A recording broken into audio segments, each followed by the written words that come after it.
So this is the ASUS TUF Gaming RTX 4080. Shout out to VPC and ASUS for basically lending me this 4080 so I could actually unbox it, and then we'll talk about whether you should or should not buy it, and in Singapore what the prices are going to be like, which is pretty interesting. Take a look at the box. This is the TUF Gaming version. This is not the highest end ASUS card there is. There is also the ROG version, which is more expensive than this, but I think this is going to be the sweet spot if you're looking for a ASUS RTX 4080. Got all your durability, cooling aesthetics, marketing stuff, marketing jargon that I really don't care about. I also don't really need to talk about the 4080 specs, because if you cared about the 4080 specs, you've already watched Linus's video, you've already watched Jay's 2 cents video, you've already watched Gamers Nexus. And actually the launch of this graphics card has been pretty controversial because, well, it's really quite an expensive graphics card. So this has a American MSRP of 999 USD, which is actually, I think more than 999 USD. I think it's about 1200 USD. And at that price, it's more expensive than any GPU from last generation, which is crazy considering the times that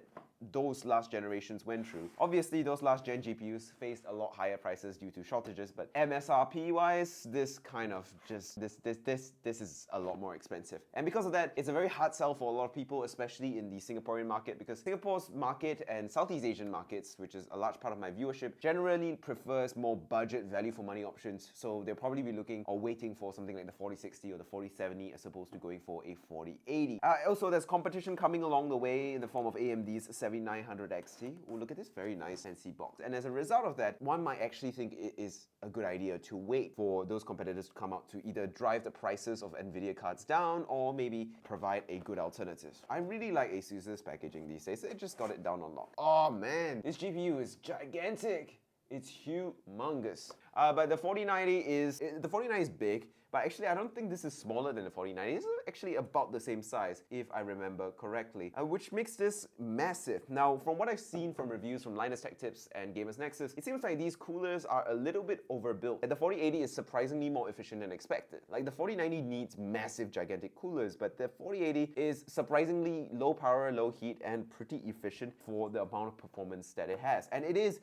I just dropped it. Ouch. This is one of the most impressive GPUs ever made. This is actually probably like the second most powerful GPU in the history of humanity that anyone could have bought as a normal gaming consumer, and it is absolutely gorgeous, this cooler. I mean, you've got this back plate, you've got some pass-throughs to let hot air through, which is very good for air pressure and things like that, very good for cooling. One thing that's interesting is that these fans are kind of opposite directions, so this spins like this spins like this, and this spins like this. Apparently it's better for airflow. I don't know, I'm not an aeronautical engineer or anything, so there's that. There are a lot of heat pipes. How many are there? 1, 2, 3, 4, 5, 6. There's like 6 heat pipes on this side and 4 more on the other side. So there's a lot of heat pipes in here for cooling, which is really nice. And overall, it's just big, heavy, chunky GPU. It's massive. I mean, I pull out RTX4080 to show you, but it's literally 1 hour from release time, so I have no time to delay this video any further. I really do like the TUF Gaming design though. It's very understated, very minimalist, very clean, and should fit many rigs no problem. There's a bit of RGB here if you need RGB, but I don't think most people give a damn about RGB these days. And the whole body is like a solid kind of material. I don't think it's all metal, but it's built very, very well, which is nice to have, nice to feel. Now on the back, you've got the I/O, which is admittedly the biggest problem of the NVIDIA RTX 4000 series. It only goes up to DisplayPort 1.4a, which means no DisplayPort 2, which means you can't play on 4K 240Hz monitors, at least not without DSC, which is like taking 2 connections and syncing it into one, which causes a lot of problems, very glitchy, and not worth the effort. It's a bit of a bummer because this is one of the first ever GPUs in the history of man that can really play 4K games no problem. You can throw any 4K game at it, and it can easily go past 100 FPS in most of them, and even in the most challenging of games like Cyberpunk, so long as you leave DLSS 3 on, you can get 80, 90 FPS on 4K, which is absolutely impressive. Really, really brilliant, good times. And that is one of the biggest technology of the 4080 that I'm really excited by. We'll see if AMD can catch up with the FSR 2.0 update coming really soon with the new GPUs, the 7900 XT. But the thing is, with DLSS 3, I've seen it in real life with the 4090. It looks amazing. You can't tell whether it's on or off, and the performance gains are real and very, very enjoyable. I just love looking at this GPU. I could look at it all day. There's so many little intricate details that look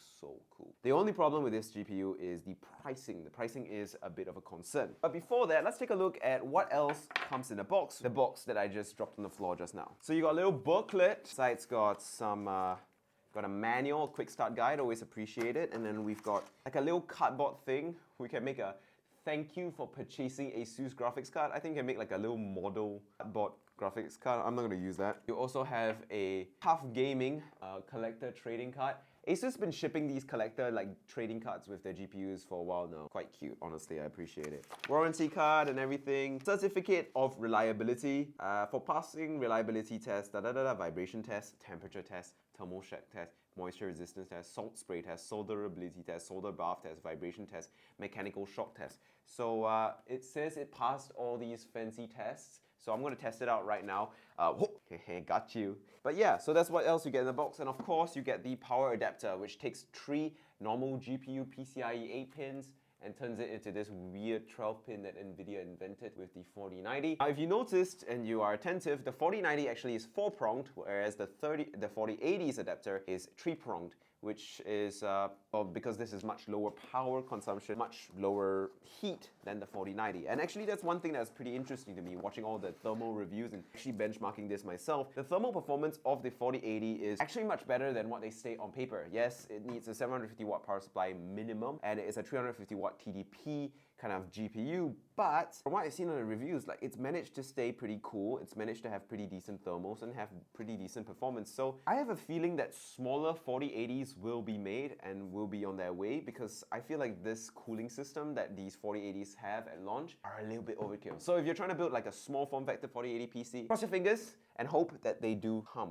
Now let's talk about pricing in Singapore. So this is going to cost you about 2,400, 2,500 Singapore dollars. Shout out to VPCs, by the way, who lent me this 4080 to make this video about, and also ASUS, who sent VPCs that GPU. So shout out to them. The 4080 is going to come in about that price if you get a TUF Gaming one. I think the cheapest 4080 you can find is about 2,200 Singapore dollars. And that is a very, very expensive. That's actually why this GPU is a rather controversial release. It's actually more expensive at MSRP than almost every GPU from last generation, which is crazy because this is not even the highest end card. With the 4090. Anyway, with that, thank you guys so much for watching. Make sure you like and subscribe. I hope you enjoyed this little unboxing run-through video of the RTX 4080. Make sure you subscribe though, because in a couple of hours, or actually tomorrow, I'm going to be uploading a video talking about the business move that is actually why the 4080 was priced the way it is. My theories as to why people don't like it all that much, and my theories as to why NVIDIA did what they did when launching this graphics card. I think that's a very interesting video that's coming really, really soon. So make sure you stay tuned for that, and I'll see you guys soon enough. Bye. It's good to be back doing gaming PC stuff. Let's go. I would love to do more in-depth benchmarks for you guys, but I only received this GPU 2 days ago and drivers for it 1 day ago, so I really didn't have time to give full-on benchmark graphs.